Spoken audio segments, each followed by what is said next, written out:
சமயத்திலிருந்தே தொடர்ந்து தாவேகா தொண்டர்கள் ஆகட்டும் ரொம்ப அஃபென்சிவான கமெண்ட்ஸ் தான் போட்டுட்ருக்காங்க. ஆபாசமாக சித்தரிக்கிறது, மார்ஃப் பண்ணுறது, தேவையில்லாத அவதூறுகளை பரப்புறது, இந்த மாதிரியான ஒரு செயல் தான் தொடர்ந்து நடந்துகிட்டே இருக்குது நான் வெளியேறின காலம் தொட்டே.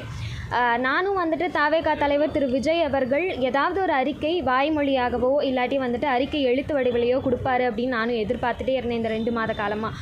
அவரும் எதுவும் கொடுக்குற மாதிரி தெரியல. எனக்கு இதுக்கப்புறமும் அவர் கொடுப்பாரு அப்படிங்கிற நம்பிக்கை இல்லை. அதனால தாவேகா தலைவர் திரு விஜய் அவர்கள் மேலேயும் அவரோட தொண்டர்கள் மேலேயும் கம்ப்ளைண்ட் ஃபைல் பண்ணியிருக்கேன் இன்றைக்கி கமிஷனர் ஆஃபீஸில்.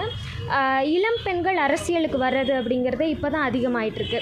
இப்படி இருக்கக்கூடிய ஒரு சூழலில் அவங்கள பற்றி ஒரு ஆபாசமான கருத்துக்கள் பதிவு பண்ணும்போது அவங்களுக்கு எப்படிங்க அரசியல் களத்துக்கு வரணும் அப்படின்னு தோணும். பெரியார் அவர்கள் அன்றே சொன்னார், கரண்டியை பிடுங்கிட்டு பெண்கள் கையிலேருந்து புத்தகங்களை கொடுங்க அப்படின்னு சொல்லிட்டு.